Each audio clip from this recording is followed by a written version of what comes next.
What's up, everybody? My name is Miguel, aka Torrent, and thank you for coming back to my channel. Today we're unboxing the NVIDIA Shield 4K HDR. This is the Pro version. This is the one that comes with the remote and the Shield itself. Believe the combo is for $199. I already unboxed it, tried it, opened it up, just because I messed up on the first video, so doing it the second time. So let's go a couple of things. Let's go down the features that it has. It supports Dolby Vision-Atmos, 4K HDR, AI upscaling. It's got two ports on it, two USB 3.0 ports. You can actually run a Plex media server on this, which is pretty crazy. You can buy a remote for it to play video games. It has 3 gigabits of RAM and 16 gigabits of storage, but you could also buy an SD card for it to put it in to give you more storage, but you don't need to. Let's go here on the side. What's inside the box? Obviously, it comes with the Shield, comes with the remote, and comes with the power thing.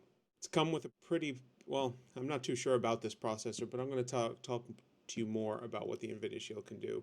256 core NVIDIA GPU, Atmos, 3 gig of RAM, 16 gigs of storage, USB. This is a little out of date, the AC, 102 AC, gigabit Ethernet, and Bluetooth device. So if you're going to use this, definitely use the gigabit Ethernet. Don't use the Wi-Fi, especially if you're using this for Plex.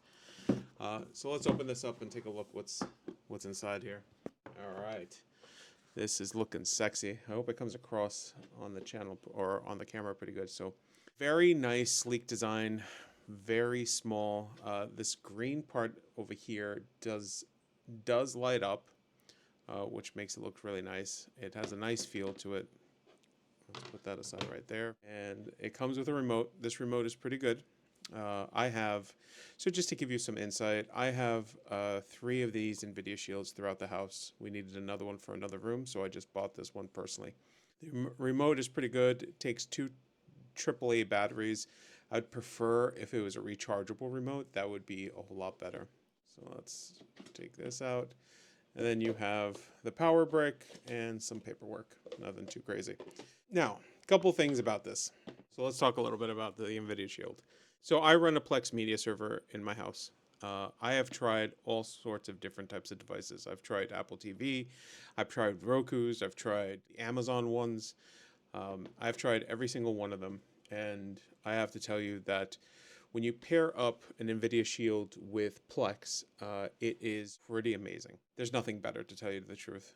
This little guy supports all the file formats, all the file format containers, which is like AVI and MKV files. It supports everything. So if you have a Plex in your house and you're worried about transcoding, this is the item to buy. It won't with this item on it, it won't transcode any of the file formats that you have. So you end up not needing to transcode any of your files, which is amazing.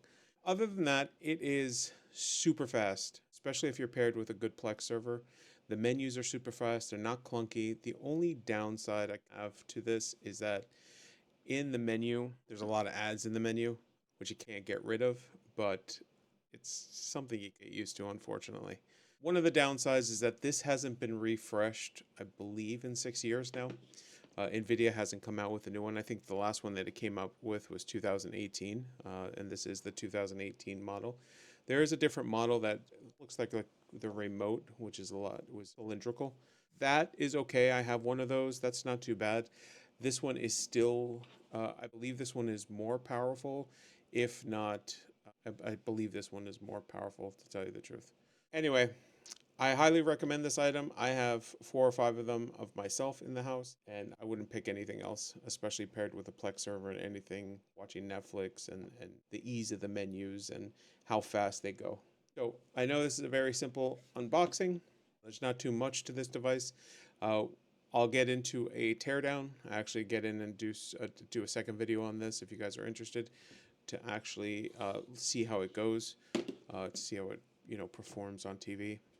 But other than that, I don't think I have too much on this. I'm excited to plug this in again to one of my TVs upstairs. I'll definitely be using Ethernet, will not be using the Wi-Fi. This paired with Ethernet gets me the best connection to my Plex and media server in the back. in downstairs. So anyway, this was another unboxing. I hope you guys enjoy. Remember to like and subscribe, and I hope you guys have a great day. Bye now.